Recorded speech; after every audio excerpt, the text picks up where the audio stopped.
आहेत. सुरजागड प्रकल्प सुरू होत नव्हता, त्यावेळेस सगळे विरोधात होते. पालकमंत्री म्हणून मी स्वतः आग्रही होतो, तुम्ही अध्यक्ष होतात, आपली चर्चा झाली. सुरजागड प्रकल्प सुरू झाला, जवळपास आता 7 ते 8 हजार लोक तिथे काम करतात, त्यांना काम मिळते. डायरेक्ट इनडायरेक्ट आहे ते वेगळं. आणि त्याच काय कुठले लॉयड स्टील का कंपनी आहे, त्यांनी 22,000 कोटीची इन्व्हेस्टमेंट करून आता स्टील प्लांट उभा करतोय तो. आणि त्याचबरोबर टाटा टेक्नॉलॉजीचं मी काय म्हणालो, तो सुरजागड प्रकल्प मायनिंगसाठी नाही आलाय, तो टाटा टेक्नॉलॉजी आणि आपलं सरकार मिळून तिथं एक स्टार्टअप सुरू केलं, त्यांनी स्किल डेव्हलपमेंट सेंटर सुरू केलं.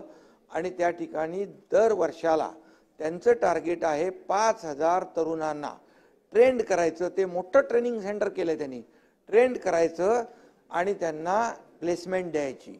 आणि हे मोठी अचीवमेंट आहे तिथं त्या भागातल्या तरुणांसाठी. त्यामुळे टाटा बिर्ला लुटायला आले.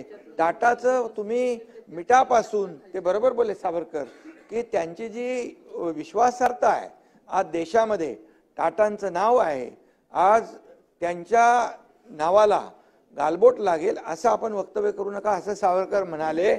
आणि तुम्हाला मी सांगतो, तुम्ही माहिती घ्या ना, टाटा टेक्नॉलॉजीच्या बाबतीत माहिती घ्या, त्या सेंटरच्या बद्दल माहिती घ्या, त्या ठिकाणी काय पद्धतीने ती टाटा कंपनी काम करते आहे.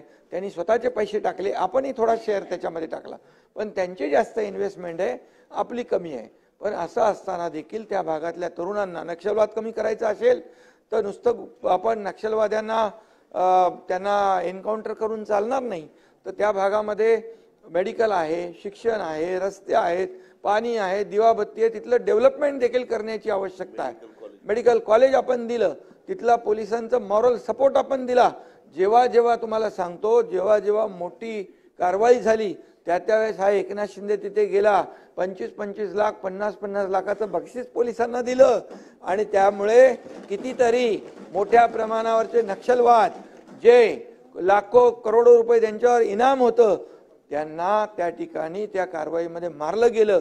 आणि आता नक्षलवाद अगदी झिरो, म्हणजे अगदी त्याचं नक्षलवाद खात्मा होतोय ना, नसल्यासारखं आहे. आणि काही लोकांनी घाबरून सरेंडर झाले, त्याची देखील योजना मला माहित आहे. मी अजितदादा त्यावेळेस आपले फायनान्स मिनिस्टर तेव्हाही होते, नागपूरच्याच बैठकीमध्ये मी त्यांना सांगितलं, यांचं पुनर्वसन योग्य प्रकारे झालं पाहिजे, त्यासाठी एक वेगळा हेड आपण तयार केला ना. आणि म्हणून आज नक्षलवाद पूर्णपणे संपुष्टात येतोय. पूर्वी या ठिकाणी मध्य प्रदेशमध्ये अबुझमाड आहे, जे अबुझमाड जो आहे बाजूला छत्तीसगडमध्ये, अबुझमाड या ठिकाणी इथले नक्षलवाद पळून जायचे. आता तिथं काँग्रेसचं सरकार पूर्वी होतं म्हणून त्यांना पनाह मिळायची. आता तिथं सरकार बदललंय. आता तुम्ही तिथे कारवाई बघा.